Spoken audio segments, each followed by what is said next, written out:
አርዕስተ ዜና የኢትዮጵያ ሀገራዊ ምክክር ኮሚሽን በአማራ ክልል በሚያካሄደው የአጀንዳ ማሰባሰብ ሂደት ላይ በክልሉ ትጥቅ ያነገቡ አካላት በምክክሩ ይሳተፋሉ የሚል ተስፋ እንዳለው ገለጸ። ከውጭ የሱዳን ፈጥኖ ደራሽ ኃይል አውሮፕላን መጥቶ መጣሉን አስታወቀ።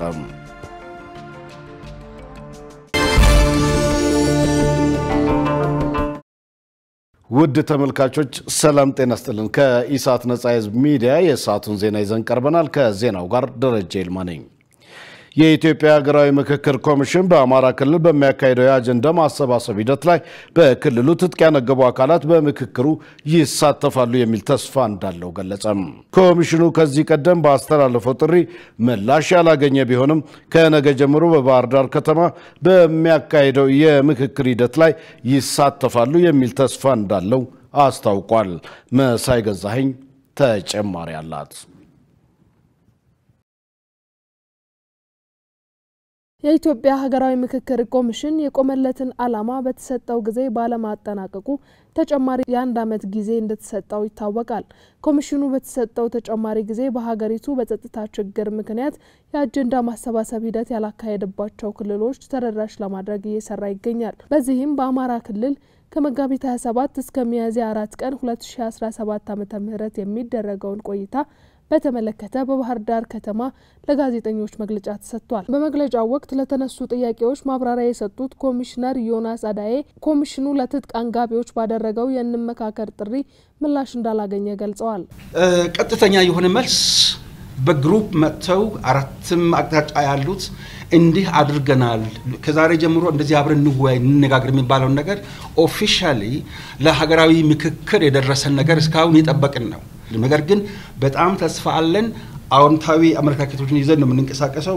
ዴፊኒትሊ ቅርብ ጊዜ እናሳውቃቸው ብለን ተስፋ እናደርጋለን። ወካይነቱ ሪፕሬዘንቴሽናል ምን ያህል በዚህ አይነት ሁኔታ የመጡትን ሰዎች የሚያቀርቡት ሐሳብ ምን ወካይ ሊሆን ይችላል። ተግዳሮቶቹ ምንድናቸው? 3 ናቸው። የመጀመሪያው አሉታዊ አስተሳሰብ አይሆንም፣ አይቻልም፣ አይደረግም። ሁለተኛው በቃላት ደረጃ በተለይም በተለያዩ ቦታዎች የሚረጩ መርዞች ህዝብን ከሚያቀራርቡ ይልቅ የሚያራርቁ ሆኖ ያገኘናቸው ምንም መሰረት የሌላቸው ከመሬት ግን በየቦታው የሚረጩ እነዚያ ሐሳቦች። ሶስተኛው በመሬት ላይ የሚደረጉ አንዳንድ ጊዜ ያልታሰቡ አጋጣሚዎች በተለይም ግጭቶች። ክልሉ አሁን ላይ ያለበት የጸጥታ ሁኔታን በተመለከተ በአጀንዳ አሰባሰብ ስርዓቱ እንዲሁም በታማኝነቱ ላይ በውጪ ከተለያዩ አካላት ጋዜጠኞች ጥያቄ ቀርቧል። ኮሚሽነር ዮናስ በክልሉ የሚገኙ የተወሰኑ ወረዳዎች ሲቀሩ በተቻለ መጠን በተወካዮች አማካኝነት አጀንዳ መሰብሰብ እንደተቻለ አሳውቀዋል። አክቲቭ ግጭት ካለባቸው አካባቢዎች በነገራችን ላይ ቀደም ሲል የተዘረዘሩ ወረዳዎችን ስም ቁጥር ሰምታችኋል። ከያኔ 8 አሁን ከአራቱ በስተቀር ከሁሉም ተካፍለው ከ267ቶቹ ውስጥ አካሄዳችን እንዴት ነበር?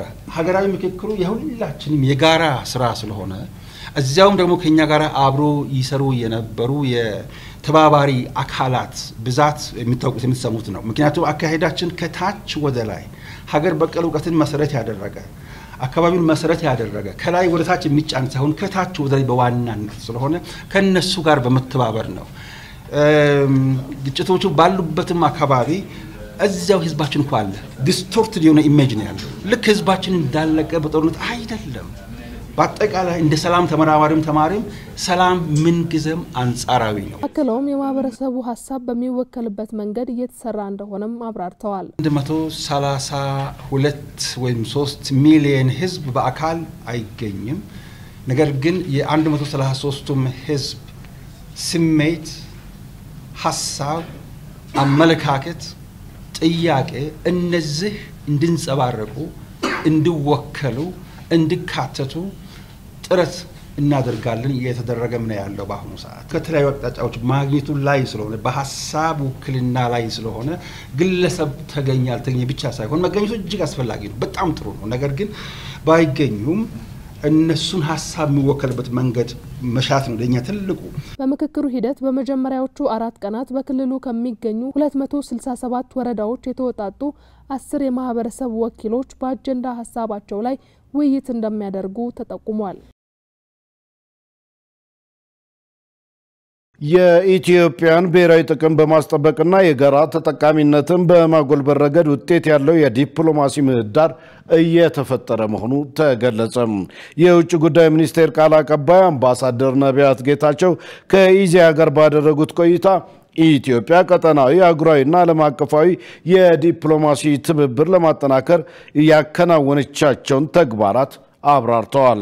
በዚህም በኢትዮጵያ የጋራ ተጠቃሚነት ላይ የተመሰረተውን የውጭ ግንኙነት ፖሊሲ መርሆች ማዕከል በማድረግ ቀጣይነት ያለው የዲፕሎማሲ ተግባራት እየተከናወኑ እንደሚገኙ ገልጸዋል።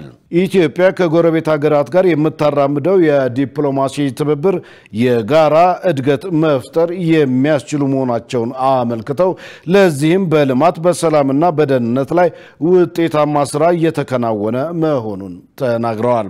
በኢትዮጵያ ዲፕሎማሲ ረገድም በውጭ ቀጥታ ኢንቨስትመንት አልሚ ኩባንያዎች መዋዕለ ንዋያቸውን በማውጣት በሰፋፊ የልማት አቅጣጫዎች ላይ እንዲሳተፉ ጥረት እየተደረገ መሆኑን አመልክተዋል። መንግስት በዜጋ ተኮር ዲፕሎማሲ የሁለትዮሽ ስምምነት በመፈጸም ዜጎች በህጋዊ መንገድ በውጭ ሀገራት የሥራ ዕድል ተጠቃሚ የሚሆኑበትን አሰራር እንደፈጠረም አንስተዋል። በሌላ በኩል በኢመደበኛ ጉዞ ወደ መካከለኛው ምስራቅና ደቡብ አፍሪካ ሀገራት ተጉዘው በአስቸጋሪ ሁኔታ ውስጥ የሚገኙትን ዜጎች ወደ ሀገራቸው በመመለስ በቋሚነት እንዲቋቋሙ እየተደረገ መሆኑን ገልጸዋል። ኢትዮጵያውያንም ወደ ውጭ ሀገራት የሚያደርጉትን ማንኛውም አይነት የስራ እንቅስቃሴ ህጋዊ መንገድ በመከተል ህይወታቸውንና ገንዘባቸውን መታደግ እንደሚጠበቅባቸው መልእክት አስተላልፈዋል። ዜጎች በፍትህ ተቋማት ላይ እምነት እንዲኖራቸው የፍርድ ቤቶች ውሳኔ ተፈጻሚ መሆን አለበት ተባለ። ለፍርድ ቤት ውሳኔ ተፈጻሚነት የአስፈጻሚ አካላት ቁርጠኝነትም ወሳኝ መሆኑ ተገልጿል። በተጨማሪ ዳኞች በፍርድ ቤት ውስጥ ካጠፉም በህግ አግባብ ብቻ የሚጠየቁበት አሰራር ተግባራዊ መሆን አለበት ተብሏል። ሰይፍ ዓለም ዝርዝር አለው። በአንድ ሀገር ውስጥ የህግ የበላይነት እንዲረጋገጥ ነፃ የፍትህ ተቋማት መኖር በተለይም ፍርድ ቤቶች የሚወስኑትን ውሳኔ ተፈጻሚ መሆን ቀዳሚውን ስፍራ ይይዛሉ። አስፈጻሚ አካላት የፍርድ ቤቶች ውሳኔ ለማስፈጸም ቁርጠኛ ሲሆኑ ዜጎችም ለፍትህ ተቋማት ያላቸው እምነት ከፍ ይላል። በኢትዮጵያ በፍትህ ተቋማት በተለይም ፍርድ ቤቶች የሚወስኑ ውሳኔዎች ሳይፈጸሙ ሲቀር አንዳንዴም ውሳኔውን የማስፈጸም ኃላፊነት ያለባቸው አካላት ግዴታቸውን ሳይወጡ ማየት የተለመደ ነው። የፍትህ ተቋማት ውሳኔ ተፈጻሚ ያለመሆንና የአስፈጻሚ አካላት ኃላፊነት በተመለከተ ኢሳት የህግ ባለሙያዎችን አነጋግሯል። የህግ ባለሙያው ካሳሁን ሙላቱ በፍርድ ቤቶች ውሳኔ ጣልቃ በመግባት ውሳኔዎችን ለማስቀየር መሞከር የተለመደ ነው፣ በዚህ ጉዳይ የጸጥታ አካላት ኃላፊነታቸውን ሊወጡ ይገባል ይላሉ።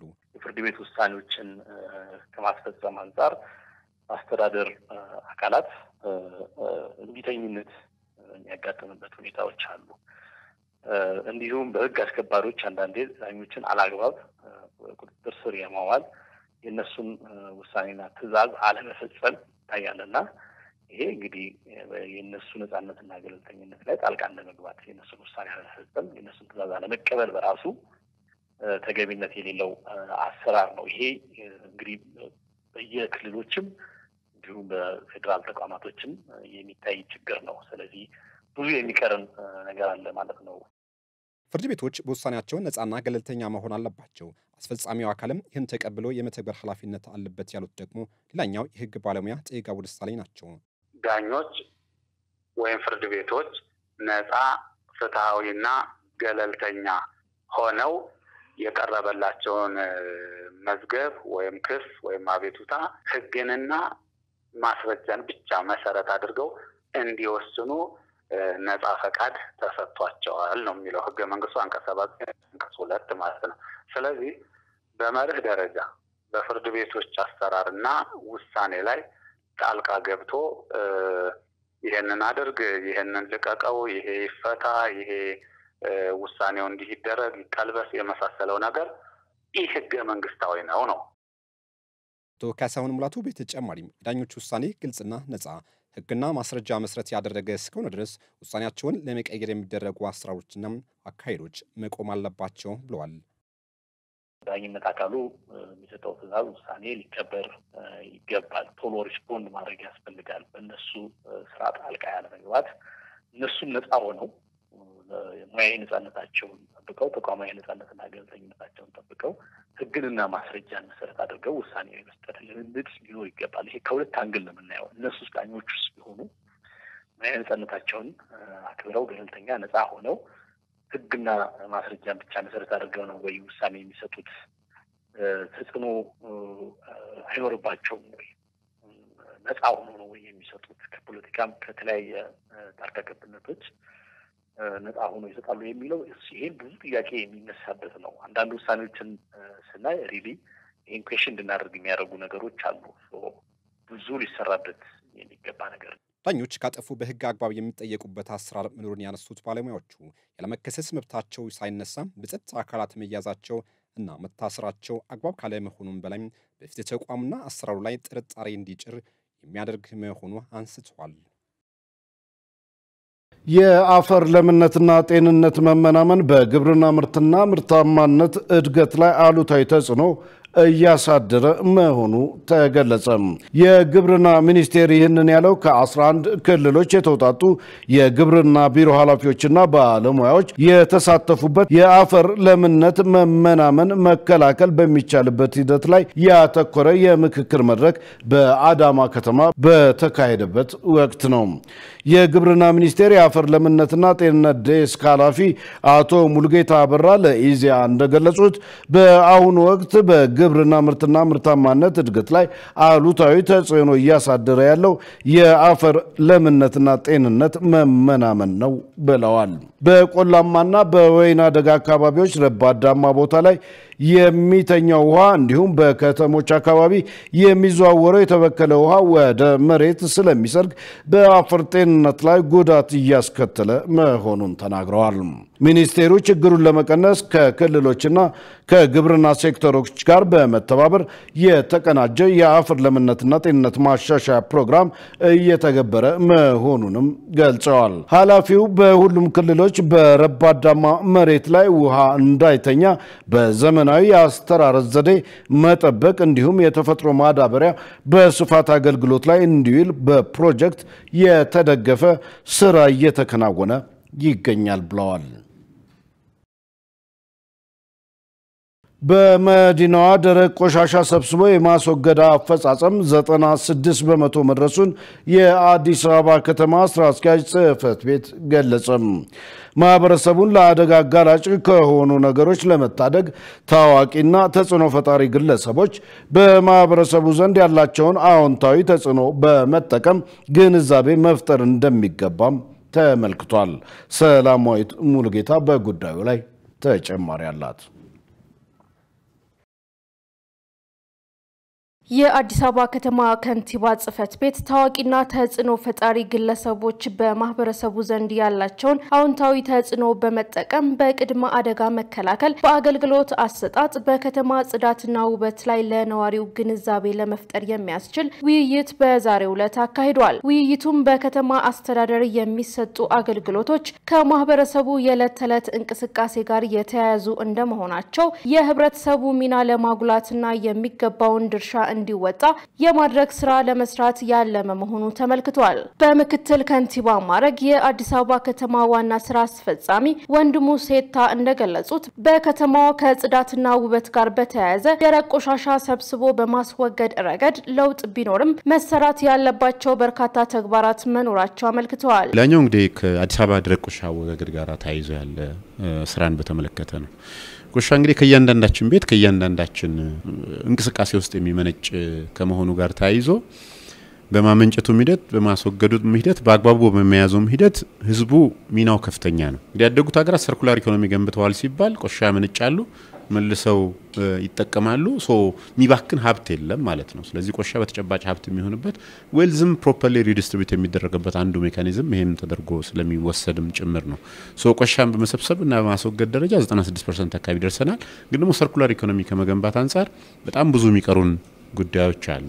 ከዚህ አንፃር አንዱ ሪሳይክሊንግ ነው። ስለ ሪሳይክሊንግ የምናወራ ከሆነ የቆሻሻ ልየታ አንዱ ኢሹ ነው የሚሆነው። ስለዚህ ቆሻሻን በአግባቡ ለይቶ ከቤት ጀምሮ የማስወገድ ከዛ መልሶ ጥቅም ላይ እንዲውል ማድረግ ኮምፖስት እንዲሆን ማድረግ ወደ ዌስት ኢነርጂ ፋሲሊቲያችን የሚሄደው ቆሻሻ ተገቢውን ኢነርጂ ማመንጨት የሚችል እንዲሆን ከማድረግ አንፃር የተሟላ ማድረግ መቻል አለብን። ወደፊት የምናስበውንም የሰርኩላር ኢኮኖሚ ግንባታ ስራችንን ማጠናከር መቻል አለብን በሚል ይሄድ ነው ያለ ነው። ድንገተኛ አደጋን ከመከላከልና ለአደጋ አጋላጭ የሆኑ ክስተቶች ከመቅረፍ አኳያ የተሰሩ ስራዎች መኖራቸውን የገለጹት ዋና ስራ አስፈጻሚው ይሁን እንጂ በማህበረሰቡ ዘንድ የግንዛቤ ክፍተት እንደሚታይ አመልክተዋል። ለዚህም በተለያዩ አገልግሎቶች ላይ ጉዳት ከመድረሱ አስቀድሞ ለመከላከልና ለማህበረሰቡ ግንዛቤ ለመፍጠር ታዋቂና ተጽዕኖ ፈጣሪ ግለሰቦችን በመጠቀም ግንዛቤ መፍጠር ተገቢ መሆኑን ተናግረዋል። ለተለያዩ ኢኮኖሚ እንቅስቃሴ ምቹቱን ስንል አደጋ ስጋት የተጠበቀች ከተማ መሆን መቻል አለባት የሚል እምነት ይዘን ነው እየሰራን ያለ ነው። ከዚህ አንፃር እንግዲህ አደጋ ሲከሰት የመጀመሪያው ሪስፖንደንት የሚሆነው እኔ አንቺ ነን። አደጋው በተከሰተበት ቦታ ያለ ሰው ነው የመጀመሪያው ሪስፖንደንት የሚሆነው። ህዝቡን አዌር ማድረግ ለአደጋ የሚያጋልጡ ነገሮችን የመቀነስ የሚያጋልጡ ነገሮች ካሉ ለመንግስት ሪፖርት የማድረግ አደጋ ከደረሰም ደግሞ ሳይከፋ ጉዳት ሳይደርስ ከመከላከል አንፃር የህዝቡ ሚና በጣም ከፍተኛ ነው። ህዝቡ እያንዳንዱ ሰው በየበሩ በየአካባቢው በሚኖርበት ቦታ የሚንቀሳቀስበት ቦታ ያሉትን መሰረተ ልማቶች የመጠበቅ ጉዳት እንዳይደርስባቸው ማድረግ ተገቢውን አገልግሎት እንዲሰጡ ማድረግ ላይ ሰፋ ያለ ስራ መስራት መቻል አለበት በሚል ህዝቡ ኦን እንዲያደርግ ነው። ብክለትን ከመቆጣጠር አንፃር እንግዲህ ወንዞቻችን እያለማን ያለ ነው። ወደ ወንዞቻችን የሚሄደው ፍሳሽ ከእያንዳንዳችን ቤት የሚወጣ ፍሳሽ ስለሆነ ይህን ፍሳሽ እንዴት መቆጣጠር እንዳለብን ወንዞቻችን ጀርባችን የምንሰጣቸው ሳይሆን ፊታችን ወደ እነሱ አዙረን የምንዝናናበት አክቲቭ ኢኮኖሚ እንቅስቃሴ የሚኖርበት ከተማችንን የጀመረችውን ጽዳት ማዝለቅ የምንችልበት ሁኔታ እናመቻች በሚል ነው የጀመርነው። ለዚህ እንግዲህ በጣም ብዙ ሰው የሚከተላቸው የሶሻል ሚዲያ ኢንፍሉዌንሰርስ፣ የሃይማኖት አባቶች፣ የመንግስት የስራ ኃላፊዎች፣ የእምነት አባቶች በሙሉ በዚህ መድረክ ላይ ተገኝተዋል። ቢናገሩ የሚደመጡ ተከተሉን ቢሉ እንኳን የሚከተላቸው ብዙ ህዝብ ያላቸው ከመሆናቸው ጋር ታይዞ እነሱን ከጎናችን ማቆም የጀመርናቸው ለውጦች ለማዝለቅ የራሱን ምቹ ሁኔታ ይፈጥርናል ብለን ነው የምናስበው። በከተማዋ ከሲቪል ምዝገባ ከአካባቢ ጽዳት ከአደጋ መከላከልና ሌሎች አገልግሎቶች ጋር በተገናኘ ቀጣዩ ትውልድ ግንዛቤ እንዲኖረው ለማድረግ በትምህርት ቤቶች ውስጥ የተጀመሩ ስራዎች መኖራቸውን በምክትል ከንቲባ ማዕረግ የአዲስ አበባ ከተማ ዋና ስራ አስፈጻሚ ወንድሙ ሴታ አስታውቀዋል። ውድ ተመልካቾች ከኢሳት ነጻ የህዝብ ሚዲያ ዜናዎች ወደ እናንተ እየደረሱ ነው። አሁን ደግሞ የቢዝነስ ዜናዎች የሚቀርቡበት የአየር ጊዜ ላይ ደርሰናል። መሰረት ባዩ ትጠብቀናለች።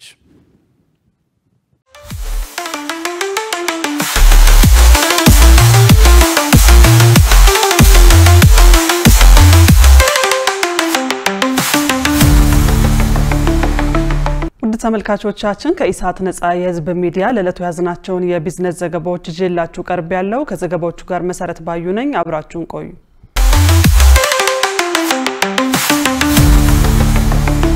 የቤልጂየም እና የሉክሰምበርግ ኩባንያዎች በኢትዮጵያ ኢንቨስት እንዲያደርጉ ጥሪ ቀረበ።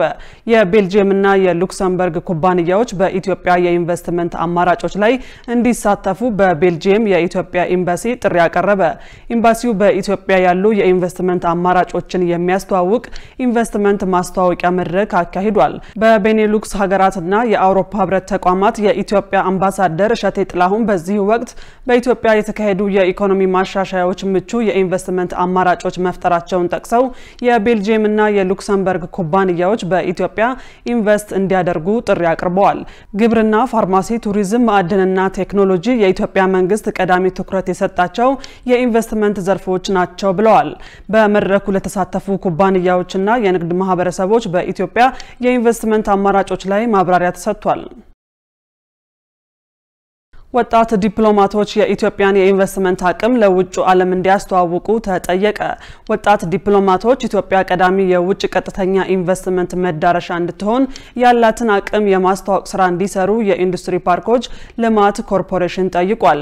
ኮርፖሬሽኑ ከውጭ ጉዳይ ሚኒስቴርና ከውጭ ጉዳይ ኢንስቲትዩት ጋር በመተባበር ለወጣት ዲፕሎማቶች በኢንቨስትመንትና ልዩ የኢኮኖሚ ዞኖች ላይ ያተኮረ የግንዛቤ ማስጨበጫ ስልጠና ሰጥቷል። የኮርፖሬሽኑ የኢንቨስትመንት ፕሮሞሽንና ማርኬቲንግ ዘርፍ ስራ አስፈጻሚ ዘመን ጁነዲን የኢትዮጵያን እምቅ የኢንቨስትመንት አማራጮች ከልዩ የኢኮኖሚ ዞኖች ጋር አያይዘው አብራርተዋል። በዚህም በመንግስት የተተገበረው ሀገር በቀል የኢኮኖሚ ሪፎርም ኢትዮጵያ በቀይ ባህርና በህንድ ውቅያኖስ አቅራቢያ ያላት ስትራቴጂካዊ አቀማመጥ ለኢንቨስትመንት ተመራጭ እንደሚያደርጋት ገልጸዋል። በኢንቨስትመንትና በዲፕሎማሲ መካከል ያለውን ግንኙነት ለማጠናከር የኢትዮጵያን ኢንቨስትመንት ድሎች ውጤታማ ለማድረግ ለሀገሪቱ ዘላቂ ልማትም ጥረት እንደሚደረግ መግለጻቸውን የኮርፖሬሽኑ መረጃ ያስረዳል። ኮርፖሬሽኑ በሚያስተዳድራቸው ልዩ የኢኮኖሚ ዞኖች ነፃ ንግድ ቀጠናና ኢንዱስትሪ ፓርኮች ያለውን የኢንቨስትመንት ፍሰት ለማሳደግ ከባለድርሻ አካላት ጋር በትብብር እየሰራ እንደሚገኝ ተገልጿል። ከካርቦን ሽያጭ $70 ሚሊዮን ለማግኘት የሚያስችል ስምምነት ተደረገ። ኢትዮጵያ በካርቦን ሽያጭ የ$70 ሚሊዮን የመግባቢያ ስምምነት ከተለያዩ ሀገራትና ዓለም አቀፍ ተቋማት ጋር ማድረጓን የኢትዮጵያ ደን ልማት አስታውቋል። የኢትዮጵያ ደን ልማት ዋና ዳይሬክተር ከበደ ኢማም እንደገለጹት በአረንጓዴ ልማት ስትራቴጂ በተከናወነው ዘመቻ በዘርፉ የመጣው ለውጥ ለካርቦን ሽያጭ መከናወን አስተዋጽኦ አበርክቷል ብለዋል። በዚህም የዓለም ባንክን ጨምሮ ከተለያዩ ሀገራትና ዓለም አቀፍ ተቋማት ጋር $70 ሚሊዮን የካርቦን ሽያጭ የመግባቢያ ስምምነት መደረጉን አስረድተዋል። በተለይ የገንዘብ ሚኒስቴር ከኖርዌይ መንግስት ጋር በፈረንጆቹ 2026 የሚጠናቀቅ ስምምነት ማድረጉንም አንስተዋል። ባለፉት ዓመታት በደን ልማት ላይ በተከናወነው ተግባር የሀገሪቱ የደን ሽፋን ወደ 23.6% ማደጉን አቶ ከበደ ኢማም ገልጸዋል። የግብርናና ገጠር ልማት ፖሊሲ በግብርናው ዘርፍ የተሻለ ውጤት ለማስመዝገብ ይረዳል ተባለ። የደቡብ ኢትዮጵያ ክልል ርዕሰ መስተዳድር ጥራሁን ከበደ በተገኙበት ከ22 ዓመታት በላይ ተሻሽሎ የቀረበውን የግብርናና ገጠር ልማት ፖሊሲ ለክልሎቹ አመራሮች ለማስተዋወቅ የተዘጋጀ መድረክ በወላይታ ሶዶ ከተማ ተካሂዷል። ርዕሰ መስተዳድሩ በዚህ ወቅት በግብርናው ዘርፍ የተሻለ ውጤት ለማስመዝገብ የሀገሪቱን የግብርናና ገጠር ልማት ፖሊሲ በሚገባ ተረድቶ መተግበር እንደሚያስፈልግ ገልጸዋል። እንደ ሀገር የብዝሃ ዘርፍ ኢኮኖሚ ሲተገበር ግብርና ቀዳሚውን ስፍራ እንደሚይዝ ገልጸው የክልሉ አመራር ፖሊሲውን ጠንቅቆ በማወቅ ለውጤታማነቱ የራሱን ሚና እንዲጫወት መድረኩ መዘጋጀቱን ጠቁመዋል። የክልሉ ግብርና ቢሮ ኃላፊ ዶክተር መሪሁን ፍቅሩ በበኩላቸው ፖሊሲው እንደ ሀገር የተጀመረውን የማክሮ ኢኮኖሚ ማሻሻያ የሚያግዝ መሆኑን ተናግረዋል። በፖሊሲው ትውውቅ መድረክ ላይ የግብርና ሚኒስትር ዴኤታ ፕሮፌሰር ኢያሱ ኤልያስን ጨምሮ የክልልና የግብርና ሚኒስቴር ከፍተኛ የስራ ኃላፊዎች እንዲሁም የዞን አስተዳዳሪዎች ተሳትፈዋል። ውድ ተመልካቾቻችን አሁን ደግሞ በእለቱ በተመረጡ ባንኮች ያለውን የውጭ ምንዛሬ ዋጋና የብሔራዊ ባንክ የወርቅ ግብይት መረጃ ተከታትለን እንመለስ።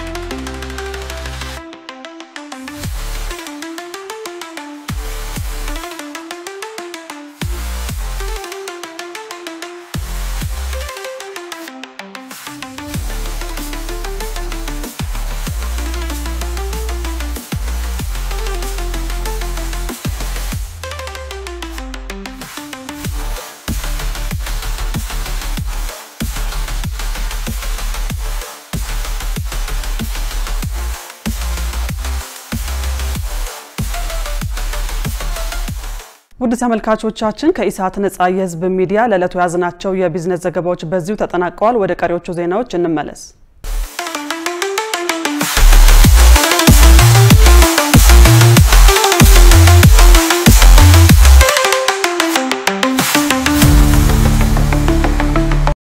ውድ ተመልካቾች ከኢሳት ነጻ የህዝብ ሚዲያ ወደ እናንተ የሚደርሰው ዜና እንደቀጠለ ነው። አሁን ደግሞ ወደ ውጭ ዘገባዎች አልፋለሁ።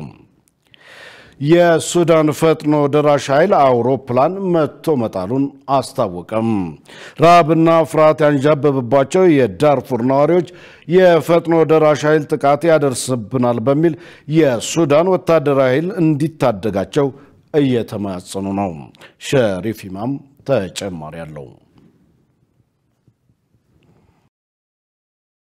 የሱዳን ፓራሚሊተሪ ፈጥኖ ደራሽ ኃይል ንብረትነቱ የሱዳን ወታደራዊ ኃይል የሆነ አንቶኖቭ የወታደር አውሮፕላን በሰሜናዊ ዳርፉር ሐሙስ ዕለት መትቶ መጣሉን አስታውቋል። የፈጥኖ ደራሽ ኃይል በለቀቀ ቪዲዮ ምስል የአውሮፕላኑን ስብርባሪ አሳይቷል። ይሁን እንጂ ሮይተርስ የምስሉን ትክክለኛነት ወዲያውኑ አላጣራም። የሱዳን ጦር ኃይል ኃላፊዎች በጉዳዩ ላይ አስተያየት አልሰጡም። የፈጥኖ ደራሽ ኃይል ቀደም ሲልም የሱዳን ጦር ኃይል ለማመላለሻ ይጠቀምበት የነበረ አውሮፕላን በኦክቶበር ወር ላይ መትቶ መጣሉን አስታውቋል። የፈጥኖ ደራሽ ኃይል መሪ መሐመድ ሐምዳን ዳጋሎ ሁለት እንደተናገሩት ከሱዳን ኃይል ጋር የሚደረገው ጦርነት አላበቃም። በአብዛኛው ከዋና ከተማው ተገፍተው የወጡት የፈጥኖ ደራሹን ኃይል ወታደሮች በቅርቡ ወደ ካርቱም ይመለሳሉ ብለዋል። በዳርፉር ጠንካራ ይዞታ ያለው የፈጥኖ ደራሽ ኃይል ባለፈው ወር ከአብዛኛው የካርቱም አካባቢ ተገፍቶ ወጥቷል። ከሁለት ዓመት በፊት ጦርነቱ በተጀመረበት ወቅት ተቆጣጥሯቸው ከነበሩ አካባቢዎች ጦርነቱ የተቀሰቀሰው በፈጥኖ ደራሽ ኃይል እና በሱዳን ጦር መካከል በተፈጠረ የስልጣን ሽኩቻ ነው። ስልጣን ለሲቪል መንግስት ከማስረከባቸው በፊት ማለት ነው። በጦርነቱ አብዛኛው የካርቱም ክፍል ወድሟል። 12 ሚሊዮን ሱዳናውያን ከቀያቸው ተፈናቅለዋል። ከ50 ሚሊዮን የሱዳን ህዝብ ግማሽ ያሉ ለከፋ ረሃብ ተጋልጧል። የሟቾቹን ቁጥር መገመት በእጅጉ አዳጋች ነው። ባለፈው ዓመት የታተመ አንድ ጥናት በካርቱም ግዛት ብቻ በጦርነቱ 14 ወራት 61,000 ሱዳናውያን ተገለዋል ብሏል። በሰሜናዊ ዳርፉር የሚገኙ ነዋሪዎች በከፍተኛ የምግብ እጦት እየተቸገሩ ነው። የፈጥኖ ደራሽ ኃይል አካባቢውን በመቆጣጠሩ ጥቃት ይደርስብናል በሚል የሱዳን ጦር እንዲታደጋቸው እየተማጸኑ ነው። በሱዳን ሰሜናዊ ዳርፉር ኤልፋሽር ከተማ በአካባቢ የሚገኙ ነዋሪዎች ለከፋ ረሃብ ተጋልጠዋል። የፓራሚሊተሪ ፈጥኖ ደራሽ ኃይል አካባቢውን ለዓመት ያህል ተቆጣጥሮ ነበር። በሱዳን ኃይል ለሚደገፈው ለተባበሩት ኃይሎች ምስጋና ይግባና የፈጥኖ ደራሹን ከበባ ሰባብሮታል። በከበባ ውስጥ ያሉ ነዋሪዎች ድጋፍ እንዲደረግላቸውም እየጠየቁ ነው። አንዳንዶች እንደሚሉት የሱዳን ጦር የፖለቲካ ፍላጎትም ሆነ ነዋሪዎችን የመታደግ ብቃቱ የለውም ሲሉ ይሞግታሉ። የአካባቢው ጋዜጠኞችና ነዋሪዎች እንደተባበሩት መንግስታት ግሎባል ሃንገር ሞኒተር እና ፉድ ሴኩሪቲ ፌስ ክላሲፊኬሽን መረጃ ከሆነ በሰሜን ዳርፉር የሚገኘውና ትልቁ የስደተኞች ካምፕ ዘምዘም ካምፕ የሚገኙ 500,000 የሚጠጉ ስደተኞች በረሃብ ላይ ናቸው። በዘምዘም ካምፕ የሚገኙ ነዋሪዎች ለአልጀዚራ እንደነገሩት የሱዳን ጦር በጦር አይሮፕላኖች ጥቂት ምግብ ከአየር ላይ ጥልላቸው ነበር። ይሁን እንጂ የሚያገኙት እርዳታ ከጥቂት ቀናት በላይ የሚሄድ አይደለም። የዘምዘም ካምፕ ቃል አቀባይ መሐመድ ካሚል ዶዳ ሁሉም የሱዳን ጦርና የደህንነት ሰራተኞች ወደ ሰሜናዊ ዳርፉር ማተኮር አለባቸው፣ ምግብ፣ መድኃኒትና ሰብአዊ አገልግሎት በከበባ ውስጥ ላሉ ነዋሪዎች እንዲደርስ ያስፈልጋልና ብለዋል። በዘምዘም የስደተኞች ካምፕና አልፋሽር ከተማ የሚገኙ ነዋሪዎች በእርሻ የሚተዳደሩና አረብ ያልሆኑ ጎሳዎች ናቸው። ይሁን እንጂ አብዛኛው ተዋጊዎችና በእርሻ የሚተዳደሩትን የሚያጠቁት በከብት እርባታ የሚተዳደሩትና የአረብ ዝርያ ያላቸው ናቸው። የፈጥኖ ደራሹ ኃይል ወታደሮችን የሚመለምለው ከዚሁ ጎሳ ነው። ዜናውን ስናጠናቀር አልጀዚራና ሚድል ኢስት ሞኒተርን በመረጃ ምንጭነት ተጠቅመናል። ካናዳ ወደ ሀገሯ በሚገቡ አንዳንድ የአሜሪካ ተሽከርካሪዎች ላይ የ25 በመቶ የታሪፍ ጭማሪ ማድረጓ ተገለጸ። ካናዳ በአመት ከ67,000 በላይ በሚሆኑና ወደ ሀገሯ በሚገቡ የተለያዩ የተሽከርካሪ አይነቶች ላይ የታሪፍ ጭማሪ ማድረጓን አስታውቃለች። ይህ ውሳኔ የተላለፈው የአሜሪካ ፕሬዝዳንት ዶናልድ ትራምፕ በበርካታ ሀገራት ላይ ከ10 በመቶ በላይ የታሪፍ ጭማሪዎችን በማድረጋቸው የተነሳ ነው ተብሏል። የካናዳ ጠቅላይ ሚኒስትር ማርክ ካርኒ የሰሜን አሜሪካን የነፃ ንግድ ስምምነት በማይነካ መልኩ ወደ ሀገራችን በሚገቡ የአሜሪካ ምርት ተሽከርካሪዎች ላይ የታሪፍ ጭማሪ አድርገናል ሲሉ አስታውቀዋል። የታሪፍ ጭማሪው ገቢራዊ ሲሆን ካናዳ በቢሊዮን ዶላር ገቢ ልታገኝበት እንደምትችልም ተገልጿል። ፕሬዝዳንት ዶናልድ ትራምፕ የአሜሪካ ትልቅ የንግድ አጋር በሆነችው ካናዳ የብረትና አልሙኒየም ምርቶች ላይ ታሪፍ ጭማሪ ለማድረግ መወሰናቸው ይታወሳል። ዘገባው የሂንዱ ታይምስ ነው።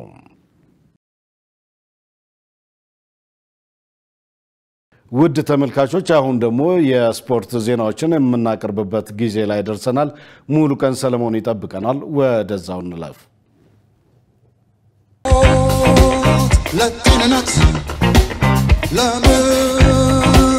ለወዳጅነት ሰላም ጤና ይስጥልን ተመልካቾቻችን ከኢሳት ነጻ የህዝብ ሚዲያ ለዕለተ ዓርብ ያዘጋጀናቸውን ስፖርታዊ መረጃዎች ይዘንላችሁ ቀርበናል። ከመረጃዎቹ ጋር ሙሉቀን ሰለሞን ነኝ።